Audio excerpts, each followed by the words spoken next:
আয়েশা সিদ্দিকা রাদিয়াল্লাহু তাআলা আনহার কাছে একজন এসে জিজ্ঞাসা করে, আয়েশা, রাসূল আকরাম সাল্লাল্লাহু আলাইহি ওয়াসাল্লামের চরিত্রের ব্যাপারে কিছু বলেন। আয়েশা সিদ্দিকা রাদিয়াল্লাহু তাআলা আনহা বলেন, তুমি কি কোরআন পড়ো নাই? লোকটা বলে, হ্যাঁ পড়েছি। এবার আয়েশা সিদ্দিকা রাদিয়াল্লাহু তাআলা আনহা জবাব দিলেন, কানা খুলুকুহুল কোরআন। তিনি জবাব দিলেন, কোরআনই হলো নবীর চরিত্র। ইমানদার যদি নবীজির চরিত্র অনুসরণ করে তার দুনিয়া আখিরাত উজ্জ্বল। বলে কোন কাফেরও যদি নবীজির আখলাককে অনুসরণ করে কমপক্ষে দুনিয়ার জগতে সে উপকৃত হবে। আফসোসের বিষয়, আজকে বহির্বিশ্বের অনেক দেশ নবীজির সুন্নাহ, নবীজির আদর্শ, নবীজির আখলাককে গ্রহণ করার কারণে জাগতিক লাইনে সমৃদ্ধশালী হচ্ছে, কিন্তু আমরা মুসলমান ওই নবীর উম্মত হবার পরেও, ওই নবীকে নবী হিসাবে পাবার পরেও ওই নবীর আদর্শ ধারণ করতে পারি না, ওই নবীর আদর্শ ধারণ করি না। এটা আমাদের বড় দুঃখে। একটা মানুষের চারিত্রিক যতগুলো দিক আছে, সবচাইতে উত্তম দিক হলো সত্যবাদিতা। সবচাইতে গুরুত্বপূর্ণ বিষয় হলো সত্যবাদিতা। এই জন্য আল্লাহ তাআলা কোরআনুল কারীমের মধ্যে ইমানদারদেরকে তাকওয়া অর্জনের নির্দেশ দিয়েছেন, সাথে সাথে সত্যবাদীদের সঙ্গ গ্রহণের আদেশ দিয়েছেন। আর আমার আপনার নবী নবুয়তির পরে নয়, বরং নবুয়তির বহু আগে কাফেরদের থেকে আল আমিন আস-সাদিক, সত্যবাদী আমানতদার উপাধি লাভ করেছেন। নবীজির সত্যবাদিতায় কাফেররা কতটা মুগ্ধ ছিল। নবুয়তির পর নবীজি সাল্লাল্লাহু আলাইহি ওয়াসাল্লাম 3 বছর গোপনে দাওয়াত দিয়েছেন। কয় বছর? আরো জোরে বলেন, কয় বছর? 3 বছর গোপনে দাওয়াত দেওয়ার পর আল্লাহ তাআলার নির্দেশ, ও পয়গম্বর, এখন থেকে আর গোপনে কোনো দাওয়াত হবে না, এখন আপনি প্রকাশ্যে দ্বীনের দাওয়াত পৌঁছায়া দেন। ওয়া আনদির আশীরাতাকাল আকরাবিন, আপনার নিকটস্থ যারা আছে তাদেরকে সতর্ক করেন। রাসূলুল্লাহ সাল্লাল্লাহু আলাইহি ওয়াসাল্লাম আবু কুবাইস পাহাড়ের উপরে দাঁড়ায় গেলেন। কোন বর্ণনায় আসতে সাফা পাহাড়ের উপরে দাঁড়ালেন। বলে দুইটা বর্ণনা দুই রকম মনে হলেও মূলত বিষয়টা এক। সাফা পাহাড়টা মূলত আবু কুবাইস পাহাড়ের একটা অংশ। নবীজি ওই পাহাড়ের উপরে দাঁড়িয়ে আরববাসীকে আহ্বান করলেন। আবু কুবাইস পাহাড়ের একটা বৈশিষ্ট্য ছিল, যদি কোনো অপরিচিত মানুষ ওই পাহাড়ের উপরে দাঁড়িয়ে মক্কাবাসীর কাছে কোনো সাহায্য চাইত, মক্কাবাসী দেখতো না ব্যক্তিকে, বরং ওই পাহাড়ের মর্যাদার কারণে সাহায্য প্রার্থী ব্যক্তিকে সাহায্যের জন্য তারা ছুটে আসত। নবীজি সাল্লাল্লাহু আলাইহি ওয়াসাল্লাম আরববাসীকে আহ্বান করলেন। সবাই দলে দলে পাহাড়ের পাদদেশে ছুটে আসছে। আজকে আমাদেরকে ডেকেছে আল আমিন। সবাই চলে আসছে পাহাড়ের পাদদেশে। জিজ্ঞাসা করে, ও মুহাম্মদ, আমাদেরকে কেন তুমি একত্রিত করেছো? কেন আমাদেরকে তুমি ডেকেছো? নবীজি এবার বললেন, আমি যদি তোমাদেরকে এই সংবাদ দেই, এই খবর দেই যে এই পাহাড়ের পেছন দিকে পাদদেশে একদল অস্ত্রধারী সৈন্য তোমাদের উপরে আক্রমণ করার জন্য প্রস্তুতি নিচ্ছে, আকুনতুম মুসাদ্দিকিয়া, আমি যেই কথাটা তোমাদেরকে বললাম তোমরা কি এটার সত্যায়ন করবা নাকি? তোমরা কি এটা বিশ্বাস করবা নাকি? আরব জাতি নবীজির সততায়, সত্যবাদিতায় এতটা মুগ্ধ ছিল, সকলে সমস্বরে বলল, মুহাম্মদ কেন নয়, কারণ ইতিপূর্বে আমরা তোমাকে কখনো মিথ্যাবাদী পাই নাই, বরং সত্যবাদী পেয়েছি। অবশ্যই আমরা তোমার কথা বিশ্বাস করব যে এই পাহাড়ের পেছনে পাদদেশে আমাদেরকে আক্রমণ করার জন্য অস্ত্রধারী সৈন্যরা প্রস্তুতি নিচ্ছে। এটা ছিল আমার আপনার নবীজির সত্যবাদিতার ব্যাপারে কাফেরদের বিশ্বাস। এমন এক চরিত্র ছিল আমার আপনার নবী। বলে এই চরিত্র নবুয়াতির পরে হয়েছে এমন নয়। আমার আপনার নবীর চরিত্র নবুয়াতির আগেও যেমন পরেও তেমন। এখন প্রশ্ন হতে পারে, নবীজির চরিত্র নবুয়াতির আগে যেমন পরেও তেমন কেমনে হয়? একটা উদাহরণ দিলে বুঝতে সহজ হবে। মনে করেন এক ব্যক্তি 10 বছর আগে একটা স্বর্ণের বার আনছে। স্বর্ণের বার 10 বছর ঘরে রেখে দিয়েছে, কিছুই বানায় নাই। বলেন তো 10 বছর আগে যেই উজ্জ্বলতা ছিল, 10 বছর যদি এই স্বর্ণটা ফালায় রাখে, ওই উজ্জ্বলতা থাকবে নাকি? স্বর্ণের বার যদি 10 বছর আগে আইনা রাইখা দেওয়া হয়, বলে ওটার উজ্জ্বলতা হারায় যাবে। উজ্জ্বলতা হারিয়ে যেতে পারে, তবে কিন্তু তার মূল্য কমবে না। মূল্য কমবে নাকি? মূল্য কমবে না। এখন নবীজির চরিত্র স্বর্ণের মতো, আগেও স্বর্ণ পরেও স্বর্ণ, তবে তফাৎ কোথায়? বলে নবুয়াতির আগে স্বর্ণ, তবে সেই স্বর্ণের উজ্জ্বলতা কম ছিল।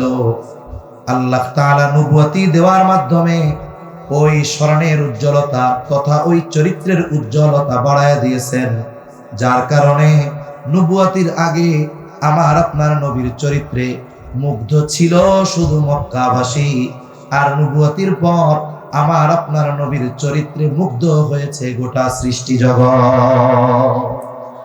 এইভাবেই আল্লাহ তাআলা আমার আপনার নবীকে উত্তম চরিত্রে গড়ে তুলেছেন। শুধু তাই না, নবীজি সাল্লাল্লাহু আলাইহি ওয়াসাল্লাম নবুয়াতির পরে শরীয়তে ইসলামে যেই বিষয়গুলো নিষিদ্ধ হয়েছে, আমার আপনার নবীর দ্বারা নবুয়াতির আগে এই ধরনের কোনো কাজ আল্লাহ সংগঠিত করতে দেন নাই। নবীজি একবার একটা বিবাহ অনুষ্ঠানে গিয়েছেন, আরবের বিবাহ অনুষ্ঠান, রাত্রব্যাপী নাচ গান মদ্যপান হবে, সবার দাওয়াত, সবাই বিবাহ অনুষ্ঠানে গেছে, খাবার দাবারের পর্ব শেষ, এরপরে মূল পূর্ব পর্ব, মধ্যরাত থেকে সারা রাত ব্যাপী নাচ গান হবে, মদ পান হবে। সবাই অপেক্ষমান কখন ডাক আসবে। একটু পরে একজন ঘোষণাকারী ঘোষণা দিল যে তোমরা সবাই ওই জায়গায় সমবেত হও, এখন আমাদের এই অনুষ্ঠান শুরু হয়ে যাবে। সকলে দৌড় শুরু করে দিয়েছে, হুড়মুড়াইয়া চলে গেছে যে আগে গেলে আগে বসা যাবে, জায়গা পাওয়া যাবে, পরে গেলে দূরে বসতে হবে। নবীজি সাল্লাল্লাহু আলাইহি ওয়াসাল্লাম এক দলের সাথে আসছে। নবীজি বলেন, ওরা সবাই আমাকে তাগাদা দিচ্ছে, ও মুহাম্মদ তাড়াতাড়ি চলো, আগে না গেলে জায়গা পাওয়া যাবে না। ওরা আমাকে তাগাদা দেয়, কিন্তু হঠাৎ দু চোখ জোড়ে আমার ঘুম নেমে আসছে, আমার শরীরটা ক্লান্ত হয়ে গেছে। আমার প্রচন্ড ঘুম যখন আসছে, আমার এই অবস্থা দেখে আমাকে রেখে আমার সাথীরা চলে গেছে। আমি বাড়ির এক কর্নারে ঘুমায় গেছি, সারা রাত ঘুমে অতিবাহিত হয়ে গেছে। সকাল বেলায় সূর্যের আলো যখন আমার চোখে পড়েছে, আমার চেহারার উপরে পড়েছে, আমার ঘুম ভাঙছে। এর আগে সারা রাত কি হয়েছে এর কোনো আওয়াজ আমার কানে আসে নাই। যদি নবীজি ওই অনুষ্ঠানের মধ্যে শরীক থাকতেন, হয়তো কাফেররা একটা সময় বলতো, মুহাম্মদ তুমিও তোমার যৌবনকালে অনেক নাচ গানের অনুষ্ঠানে গিয়েছ। রাসূলুল্লাহ সাল্লাল্লাহু আলাইহি ওয়াসাল্লাম নবুয়াতির পরেও মদ হারাম হয় নাই, নবুয়াতির পর মদ হারাম হয় নাই, অনেক পরে হয়েছে, 3 ধাপে। এরপরে আল্লাহ তাআলা মদ হারাম করছে। কিন্তু কেউ একথা বলতে পারবে না নবুয়াতির পরে মদ হারাম হওয়ার আগে অথবা নবুয়াতির আগে আমার আপনার নবী কোনোদিন মদ পান করেছেন, এই কথা কেউ বলতে পারবে না। আল্লাহ তাআলা নবুয়াতির আগে নবুয়াতির পরে মদ হারাম হওয়ার আগ পর্যন্ত গোটা হায়াতে আমার আপনার নবী কোনোদিন মদ পান তো বহুদূর মদের আসরেও নবীজি যান না। এইভাবে আল্লাহ তাআলা আমার আপনার নবীজির চরিত্রকে হেফাজত করেছেন এবং নবুয়াতির বহু পূর্ব থেকে নিয়ে আমার আপনার নবীজির মাধ্যমে সামাজিক ও মানবতার কাজগুলো আমার আপনার নবীজির মাধ্যমে নিয়েছে। এই যে আল উম্মাহ ফাউন্ডেশন, এটা তো এক হিসাবে বলা যায় রাসূল আকরাম সাল্লাল্লাহু আলাইহি ওয়াসাল্লামের ওই যৌবনকালে নবীজির এবং কুরাইশ কয়েকজন সরদারদের নেতৃত্বে নবীজির সর্বোচ্চ আগ্রহ উদ্দীপনায় যেই সংগঠন প্রতিষ্ঠিত হয়েছিল হিলফুল ফুজুল, সেটার একটা শাখা বলা চলে, ঠিক কিনা বলেন? রাসূল আকরাম সাল্লাল্লাহু আলাইহি ওয়াসাল্লাম হিলফুল ফুজুল কেন প্রতিষ্ঠা করেছিলেন? ওই যৌবনকালে যখন যুবক ছিলেন তখন থেকেই নবীজি মানবতার কল্যাণে নিবেদিত ছিলেন। এর প্রমাণ পাওয়া যায় যখন নবীজি সাল্লাল্লাহু আলাইহি ওয়াসাল্লাম প্রথম ওহী নাজিল হলো হেরা গুহায়। জিবরাইল আলাইহিস সালাম ওহী নিয়ে আসছেন, নবীজি সাল্লাল্লাহু আলাইহি ওয়াসাল্লামকে বলতেছে ইকরা, পড়ো। নবীজি বলেন আমি পড়তে পারি না। আবার বলেন পড়ো, আমি পড়তে পারি না। এইবার জিবরাইল আলাইহিস সালাম বললেন পড়ো, ইকরা বিসমি রাব্বিকাল্লাযী খালাক, খালাকাল ইনসানা মিন আলাক। একধারে 5টা আয়াত পড়ার কথা বললেন, আর নিজের বুকের সাথে নবীজিকে চাপ দিলেন। নবীজি সাল্লাল্লাহু আলাইহি ওয়াসাল্লাম পড়লেন, তবে প্রচন্ড ভীত সন্ত্রস্ত হয়ে গেলেন নবী। হেরা গুহা থেকে দ্রুততার সাথে বাড়িতে ফিরে আসলেন। মানুষ ভয় পেলে জ্বর আসে, নবীজির গায়ে জ্বর, প্রচন্ড প্রকম্পন, শরীর কাঁপতেছে। এসে বলেন জাম্মিলুনি জাম্মিলুনি, আমারে বস্ত্রাবৃত করো। খাদিজাতুল কুবরা রাদিয়াল্লাহু তাআলা আনহা তখন বুঝতে পারলেন নবীজির কোনো অসুবিধা হয়েছে। নবীজিকে তিনি অভয় দিলেন যে আপনাকে কোনো জিন শয়তান আপনার ক্ষতি করতে পারে না, আপনাকে কোনো জিন শয়তান আপনার ক্ষতি করতে পারে না। কেন? আপনি দুস্থ গরীব অসহায়দের পাশে দাঁড়ান, আপনি বিধবাদের পাশে দাঁড়ান, আপনি মানুষের সাহায্য করেন, যারা হক পথে তাদেরকে আপনি সহযোগিতা করেন, আপনি আত্মীয় স্বজনের সম্পর্ক রক্ষা করেন। সুতরাং কোনো দুষ্টু জিন আপনার ক্ষতি করতে পারে না। এটা তো ওহী নাজিল হওয়ার সময় জানলাম। তার মানে নবীজি নবুয়তির বহু আগ থেকে এই মানবতার কল্যাণে, মানব কল্যাণে, মানুষের কল্যাণে নিবেদিত প্রাণ ছিলেন। মানুষের সেবা করতেন, দুস্থ মানুষের সেবা করতেন, সাথে সাথে অসহায় বিধবা যারা ছিল রাসূল সাল্লাল্লাহু আলাইহি ওয়াসাল্লাম তাদের খোঁজ খবর রাখতেন। এই হিলফুল ফুজুল গঠনের উদ্দেশ্য এটা ছিল যে কেউ যদি জুলুমের শিকার হয় তার পাশে দাঁড়ানো, কেউ যদি অভাবে পড়ে তাকে সহযোগিতা করা। এজন্য ইসলামে মানুষের পাশে দাঁড়ানো, মানুষের জন্য কল্যাণকামী হওয়া, এটা অনেক বড় এক ফজিলতের কাজ। একজন মুমিন অপর মুমিনের কোনো প্রয়োজন মেটাবে। রাসূল আকরাম সাল্লাল্লাহু আলাইহি ওয়াসাল্লাম বলেন, এক মুমিন যদি অপর মুমিনের কোনো প্রয়োজন মেটায়, নবীজি সাল্লাল্লাহু আলাইহি ওয়াসাল্লাম বলেন, তাহলে আল্লাহ ওই ব্যক্তির দুনিয়া আখিরাত উভয় জাহানের প্রয়োজন মিটায় দেয়।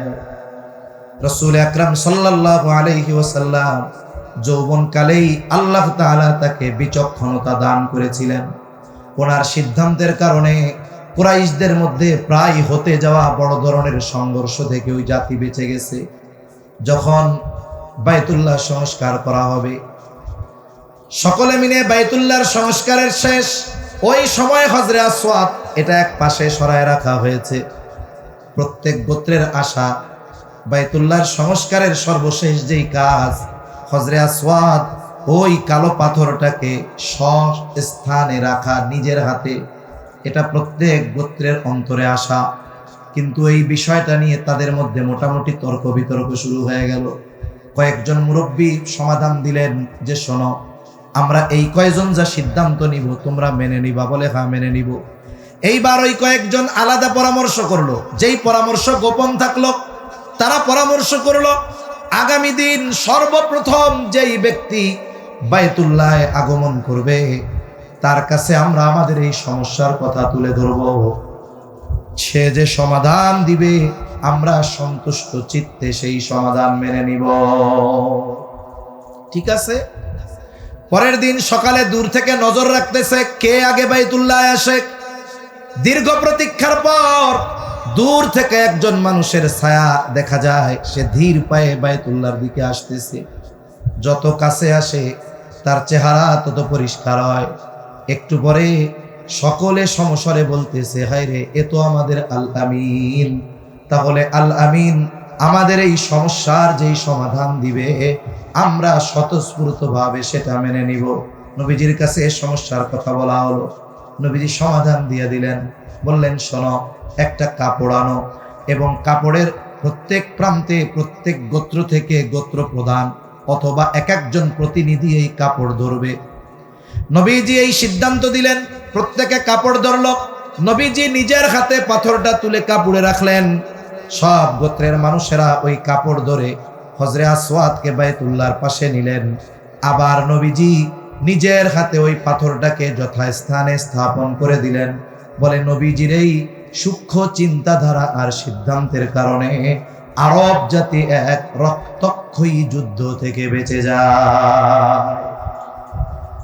নবীজি সাল্লাল্লাহু আলাইহি ওয়াসাল্লাম আরব জাতির কাছে কত প্রিয় ছিলেন, কিন্তু যখন প্রকাশ্যে ঈমানের দাওয়াত দিয়েছেন, কাফেররা নবীজির বিরুদ্ধে চলে গেছে। একটা মানুষকে যদি সমাজের মানুষের সামনে হেয় প্রতিপন্ন করতে হয়, অগ্রহণযোগ্য হিসাবে তুলে ধরতে হয়, তাহলে তার চরিত্রের উপরে আঘাত করতে হয়।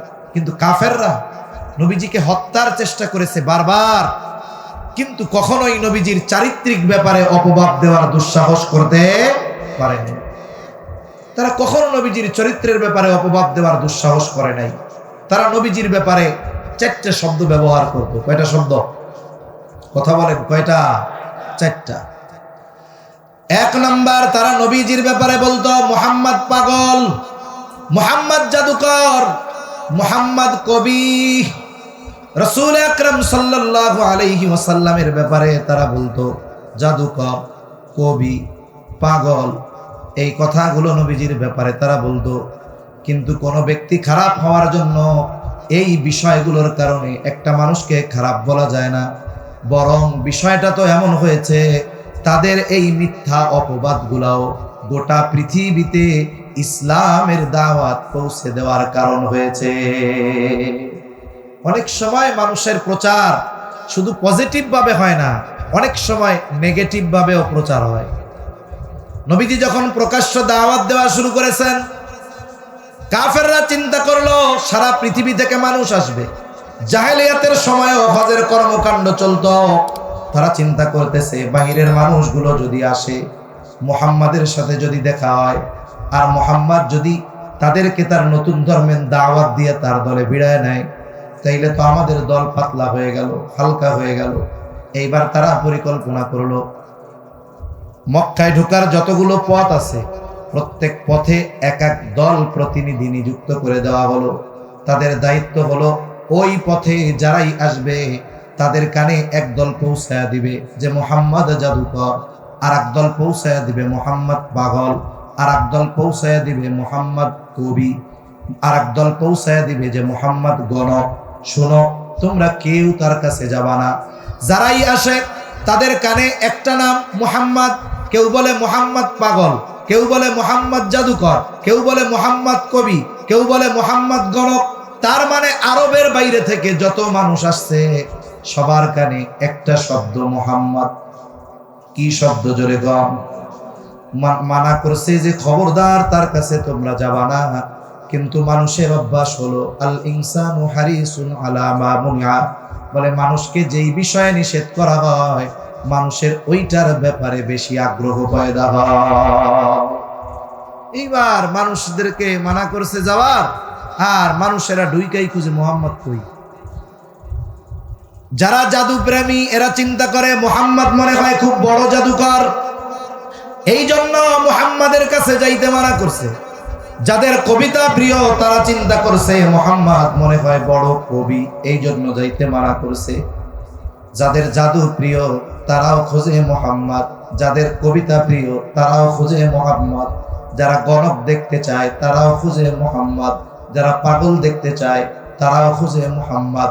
এইবার নবীজির কাছে আসছে কেউ জাদু দেখার জন্য, কেউ কবিতা শোনার জন্য। জবান খুলে বলেন তো, আমার আপনার নবী কি জাদুকর নাকি? আমার আপনার নবীজি কি কবি নাকি? আমার আপনার নবী পাগল নাকি? আমার আপনার নবী গণক নাকি? আমার আপনার নবীর কাছে কবিতা নাই, জাদু নাই, কিচ্ছু নাই। তবে একটা জিনিস আছে যেটার নাম হলো কোরআন। কি আছে? জোরে বলেন। কোরআন। নবীজি কোরআন শোনায় দিতেন, আর এই কোরআন শুনে মানুষের অন্তরে হেদায়েতের নূর প্রজ্বলিত হয়ে যাইত। ঈমান যে কয়জন আনুক তারাও গিয়া ছড়ায় দিছে যে শোনো, মক্কায় একজন লোক আছে তার নাম মুহাম্মদ। কাফেররা চেয়েছে কি যেন মানুষেরা নবীজির কাছে না আসে। তাদের এই কৌশলকে কাজে লাগায়া আল্লাহ তাআলা আমার আপনার নবীর নাম গোটা দুনিয়াব্যাপী ছড়ায় দিছে। সুবহান। আমার আপনার নবী সর্বোত্তম আখলাকওয়ালা নবী। আমার আপনার নবীর চরিত্রের মধ্যে কোনো অপূর্ণাঙ্গতা নাই। এজন্য নবীজি সাল্লাল্লাহু আলাইহি ওয়াসাল্লাম বলেন, ইন্নামা বুইসতু লিউতাম্মিমা মাকারিমাল আখলাক। নবীজি সাল্লাল্লাহু আলাইহি ওয়াসাল্লাম বলেন, আমাকে উত্তম চরিত্রে পরিপূর্ণতা প্রদানার্থে প্রেরণ করা হয়েছে। আমার আপনার নবীর আগে যত নবী দুনিয়ায় আসছে সব নবী উত্তম চরিত্রওয়ালা, কোনো সন্দেহ নাই। কিন্তু আমার আপনার নবী শুধু উত্তম চরিত্রওয়ালা নবী এমন নয়, বরং আমার আপনার নবী হলেন উত্তম চরিত্রে পরিপূর্ণতা দান করনেওয়ালা নবী। এজন্য আমার আপনার নবীজির চরিত্রের সত্যায়ন দুনিয়ার কোনো মানুষ করে নাই। আমার আপনার নবীজির নবুয়তির পর ওই চরিত্রের সত্যায়ন যিনি করেছেন তিনি কে? আরো জোরে বলেন কে? আল্লাহ তাআলা বলেন, ওয়া ইন্নাকা লাআলা খুলুকিন আযীম। আল্লাহ তাআলা বলেন, আপনি মহান চরিত্রে অধিষ্ঠিত। তার মানে আমার আপনার নবীর চরিত্র হলো এমন এক চরিত্র, ওই চরিত্রকে যদি আমরা অনুসরণ করি, অনুকরণ করি, আশা করা যায় এই পৃথিবীতে মুসলমানদের জয়ের এই নিশানাকে, জয়ের এই ঝান্ডাকে দুনিয়ার কোনো মানুষ ঠেকাতে পারবে না। কিন্তু আফসোস, নবীজির সেই রেখে যাওয়া আখলাক, নবীজির সেই রেখে যাওয়া চরিত্র থেকে আমরা অনেক দূরে চলে গেছি। এজন্য আজকে সাময়িকভাবে আমাদের উপরে কিছু মুসিবত আসতেছে, তবে হ্যাঁ, আমরা যদি ফিরে আসি তাহলে আল্লাহ তাআলা আমাদেরকে আবারও সেই গৌরবময় অতীতের মতো আমাদের ওই অবস্থাকে আবার সে জায়গায় নিয়ে যাবেন ইনশাআল্লাহ। এজন্য আল্লাহ রাব্বুল আলামিন কোরআনুল কারীমের ওই আয়াতে বলেন, লাকাদ কানা লাকুম ফি রাসূলিল্লাহি উসওয়াতুন হাসানাহ। আল্লাহ তাআলা বলেন, তোমাদের জন্য রাসূলের জীবন আদর্শের মধ্যেই রয়েছে উত্তম আদর্শ। যেহেতু নবীজির আখলাক পরিপূর্ণ, নবীজির চরিত্রের সত্যায়ন করেছেন আল্লাহ, বলে এই চরিত্রের অনুসরণ যারাই করবে তারাই সফল হয়ে যাবে। ইমানদার যদি নবীজির চরিত্র অনুসরণ করে তার দুনিয়া আখিরাত উজ্জ্বল। বলে কোন কাফেরও যদি নবীজির আখলাককে অনুসরণ করে কমপক্ষে দুনিয়ার জগতে সে উপকৃত হবে। আফসোসের বিষয়, আজকে বহির্বিশ্বের অনেক দেশ নবীজির সুন্নাহ, নবীজির আদর্শ, নবীজির আখলাককে গ্রহণ করার কারণে জাগতিক লাইনে সমৃদ্ধশালী হচ্ছে। কিন্তু আমরা মুসলমান ওই নবীর উম্মত হবার পরেও, ওই নবীকে নবী হিসাবে পাওয়ার পরেও ওই নবীর আদর্শ ধারণ করতে পারি না, ওই নবীর আদর্শ ধারণ করি না। এটা আমাদের বড় দুঃখে। এজন্য নবীজির আদর্শের আলোকে আমাদের রাষ্ট্র ব্যবস্থা, ব্যক্তিগত জীবন, সামাজিক জীবন, রাজনৈতিক জীবন, অর্থনৈতিক জীবন, এটাকে গড়ে তুলতে হবে। তাহলে সফলতা পূর্ণ শিখরে পৌঁছানো যাবে ইনশাআল্লাহ। কারণ নবীজির চরিত্র হলো কোরআন। নবীজির চরিত্র কি? কোরআন। কোরআন হলো লিখিত, আর নবীজি হলেন জীবন্ত কোরআন। আয়েশা সিদ্দিকা রাদিয়াল্লাহু তাআলা আনহার কাছে একজন এসে জিজ্ঞাসা করে, আয়েশা, রাসূল আকরাম সাল্লাল্লাহু আলাইহি ওয়াসাল্লামের চরিত্রের ব্যাপারে কিছু বলেন। আয়েশা সিদ্দিকা রাদিয়াল্লাহু তাআলা আনহা বলেন, তুমি কি কোরআন পড়ো নাই? লোকটা বলে, হ্যাঁ পড়েছি। এবার আয়েশা সিদ্দিকা রাদিয়াল্লাহু তাআলা আনহা জবাব দিলেন, কানা খুলুকুহুল কোরআন। তিনি জবাব দিলেন, কোরআনই হলো নবীর চরিত্র। তাহলে এই কোরআন ছেড়ে, নবীজির আদর্শ ছেড়ে আমরা কোন পথে চলতেছি? ওই পথ যখন ছেড়েছি, জালেমরা আমাদের উপরে চেপে বসতেছে। আমাদের মুসলমানদেরকে নির্বিচারে মুসলিম দেশে জুলুমের শিকার হওয়া লাগতেছে। উগ্রবাদী, সন্ত্রাসী, ইসকন আমাদের উপরে চেপে বসার অপচেষ্টা করতেছে, ঠিক কিনা বল? আমরা আমাদের সন্তানদেরকে উত্তম আদর্শে করতে পারি নাই। শুধুমাত্র এক পক্ষের দোষ দিলে হবে না, আত্মসমালোচনাও করতে হবে। কেন মুসলমান নারীরা কেন অমুসলিমদের প্রেমের ফাঁদে পা দিবে? মনে রাখতে হবে, ইসলাম ফ্রি মিক্সিং কে নিষিদ্ধ করেছে। ইসলামে ফ্রি মিক্সিং কি নিষিদ্ধ? এই বিষয়টা কোন পর্যায়ে চলে গেছে চিন্তা করেন, যে আজকে হিজাবধারী মেয়েরাও, মুসলিম ঘরের মেয়েরা, এমনকি মাদ্রাসায় পড়ে এমন মেয়েরাও এই হিন্দু সম্প্রদায়ের ইসকনের উগ্র জঙ্গিদের লালসার শিকার হতে বাধ্য হচ্ছে, ঠিক কিনা বলে? এই সমাজ ব্যবস্থা দিয়ে রাসূল সাল্লাল্লাহু আলাইহি ওয়াসাল্লামের আদর্শবাদ দিয়ে মানব রচিত সমাজ ব্যবস্থা দিয়ে এই সমাজে এই রাষ্ট্রে শান্তি আনা সম্ভব নয়। এটা কোশ্চিনকালেও হবে না। এখন বলতে পারেন হুজুর আমরা কি করতে পারি? পরিবর্তনের শুরু হতে হবে নিজের থেকে, যে আমি রাসূল সাল্লাল্লাহু আলাইহি ওয়াসাল্লামের আদর্শ কতটুকু ধারণ করলাম, আমি রাসূল সাল্লাল্লাহু আলাইহি ওয়াসাল্লামের সুন্নাহকে কতটুকু ধারণ করলাম, সাথে সাথে রাসূল সাল্লাল্লাহু আলাইহি ওয়াসাল্লামের এই আদর্শ সমাজে বিস্তারের ক্ষেত্রে আমি কতটা ভূমিকা রাখলাম। এই বিষয়গুলো নিজেকে নিজে প্রশ্ন করতে হবে। এজন্য পরিবর্তনের শুরু করতে হবে নিজের থেকে। আমাকে চিন্তা করতে হবে এই দুনিয়া ছেড়ে আমাকে যাওয়া লাগবে, লাগবে কি লাগবে না? মানুষ যখন মারা যায় কবরের মধ্যে রাখার আগে একটা দোয়া পড়ে। একজন মানুষ মারা গেল, মারা যাবার পর তারে গোসল দেওয়া হলো, কাফন দেওয়া হলো, এবার তার জানাজা কমপ্লিট। খাটিয়া নিয়ে কবরস্থানে যেখানে কবর খোঁড়া হয়েছে সে জায়গায় নিয়ে যাওয়া হলো। এইবার দুইজন কবরের ভিতরে নামলেন, উপর থেকে 2-3 জনে লাশটাকে নিচে নামায়া দেয়। এই যে যখন লাশটা কবরে নামায় তখন একটা দোয়া পড়ে, দোয়া আমাদের এলাকায় পড়ে বিসমিল্লাহি ওয়া আলা মিল্লাতি রাসূলিল্লাহ। আপনাদের এলাকায় কি পড়ে? অন্য কিছু নাকি? বিসমিল্লাহি ওয়া আলা মিল্লাতি রাসূলিল্লাহ। এই কথাটা কি বলে? মূলত বুজুর্গানে দিন বলেন এই সময় মূলত বলা হয়, আয় আল্লাহ আপনার নামে এমন এক ব্যক্তিকে কবরে রাখতেছি, বলে যে গোটা হায়াত সুন্নাতের উপরে অতিবাহিত করেছে। যখন সে মারা গেছে তখন সে সুন্নাতের উপরে ছিল, এখন যখন তাকে কবরস্থ করতেছি এখনো সে সুন্নাতের উপরে আছে। এখন বলেন তো ওই লোকটা জীবনে কোনোদিন রাসূলের আদর্শকে ধারণ করে নাই, রাসূলের সুন্নাহর উপরে জীবন চালায় নাই, রাসূলের কোনো সুরাত তার মধ্যে নাই, রাসূলের সিরাত তার মধ্যে নাই। বলেন তো এই ব্যক্তির ব্যাপারে যদি ওই কথা বলা হয় তাহলে এই কথাটা ওই ব্যক্তির জন্য সত্য হবে নাকি মিথ্যা হবে? নিঃসন্দেহে মিথ্যা হবে। অনন্তকালের এক সফর তাকে মিথ্যা কথা বলে কবরে রেখে দেওয়া হলো। এজন্য জীবনটা এমনভাবে গড়া দরকার যে আমি যখন যেখানেই মারা যাই না কেন, কারণ কোন জায়গায় কোন সময় আমার আপনার মৃত্যু হবে এর কোনো নিশ্চয়তা আছে? আমি এখান থেকে বাড়িতে ফিরে যেতে পারবো কিনা এর কোনো নিশ্চয়তা আছে? আগামীকালের সূর্যোদয় আমার এই 2 চোখ দেখতে পারবে কিনা এর কোনো নিশ্চয়তা আছে? এর কোনো নিশ্চয়তা নাই। তাহলে জীবন কেন এইভাবে গড়তেছি না যে আমার যদি এখনই মৃত্যু হয় আমার ব্যাপারে ওই কথাটা যেন সত্য হয়? এইভাবে জীবন গড়া দরকার। এভাবে যদি আমরা আমাদের জীবন গড়তাম, আমরা আমাদের অধীনস্থদেরকে যদি এইভাবে গড়ে তুলতে পারতাম, তাহলে আজকে 92% মুসলমানের দেশে আমাদেরকে মজলুম হওয়া লাগতো না, আমাদের সাথে সংখ্যালঘুর মতো আচরণ হতো না। ইসলামের কথা বলার কারণে, হক কথা বলার কারণে, রাষ্ট্রের পক্ষে বলার কারণে, দেশের পক্ষে বলার কারণে টঙ্গীর ইমাম সাহেবকে গুম হওয়া লাগতো না। এজন্য সম্মানিত উপস্থিতি, রাসূলের আদর্শের মধ্যেই আমাদের সফলতা রয়েছে। সাথে সাথে একটা বিষয় আমাদের মনে রাখতে হবে, আমাদের দল, মত, গোত্র, পরিচয়, গায়ের বর্ণ ভিন্ন থাকতে পারে,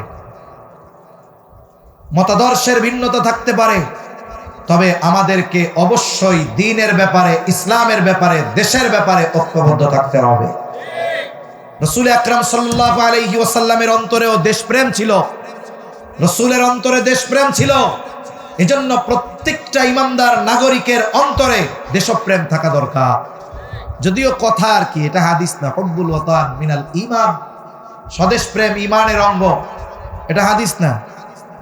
কিন্তু কথাটা এরকম যে মাতৃভূমির প্রেম নবীজির অন্তরে ছিল। নবীজি যখন মক্কা থেকে মদিনায় হিজরত করবেন, আল্লাহর নির্দেশ, রাসূলুল্লাহ সাল্লাল্লাহু আলাইহি ওয়াসাল্লাম পথ চলতেছে, সাথে আবু বকর সিদ্দিক রাদিয়াল্লাহু তাআলা আন, নবীজির 2 চোখ বেয়ে অশ্রু পড়তেছে, নবীজি কান্না করে আর বারবার পেছনের দিকে তাকায়। আবু বকর সিদ্দিক রাদিয়াল্লাহু তাআলা আনহু জিজ্ঞাসা করেন, ইয়া রাসূলুল্লাহ আপনি কেন কান্না করতেছেন? নবীজি বলেন, ও আবু বকর, এই তো সেই মক্কা যেই জায়গায় আমার শৈশব কৈশোর অতিবাহিত হয়েছে, যৌবন অতিবাহিত হয়েছে, ও আবু বকর, এই জায়গায় তো আছে সেই আল্লাহর ঘর, আমি যেই ঘরের সামনে সেজদা দিয়ে আমার আত্মার তৃপ্তি লাভ করতাম, এখানেই তো আমার হায়াতের অনেক অতিবাহিত হয়েছে। তিনি এইভাবে মক্কাকে উদ্দেশ্য করে বলতেছিলেন, ও মক্কা, আমি তো তোমার বুকে আমার জীবনের গোটা হায়াত অতিবাহিত করতে চেয়েছিলাম, কিন্তু তোমার বুকে বসবাসকারী কিছু সন্তানের জন্য, মানুষের জন্য আমার এই আশা পূরণ হলো না। নবীজি আল্লাহর নির্দেশে মক্কা থেকে মদিনায় হিজরত করেছেন, কিন্তু তার জন্মভূমি মক্কার জন্য তার অন্তরে মায়া ছিল কি ছিল না? এজন্য আমাদের অন্তরে স্বদেশ প্রেম থাকতে হবে। মনে রাখতে হবে, একমাত্র প্রকৃত ইমানদার যারা, এদের অন্তরেই দেশ প্রেম আছে, এদের অন্তরেই উম্মাহ প্রেম আছে।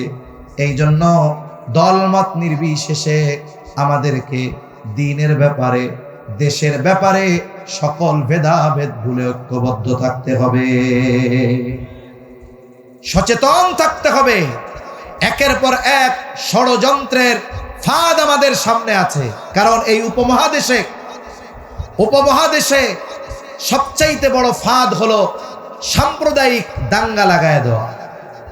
যদি দাঙ্গা লাগায় দিতে পারে, যাদের কারণে এই অরাজকতার সৃষ্টি হবে, এদের কথা বিশ্ববাসীর কাছে যাবে না। যেমন কয়েকদিন আগে রংপুরের গঙ্গাচড়ায় খবর হয়েছে কি, এক ঘটনাকে কেন্দ্র করে মুসলমান সম্প্রদায় হিন্দুদের ঘরবাড়ি সব ভেঙে ফেলছে। এটা হলো খবর।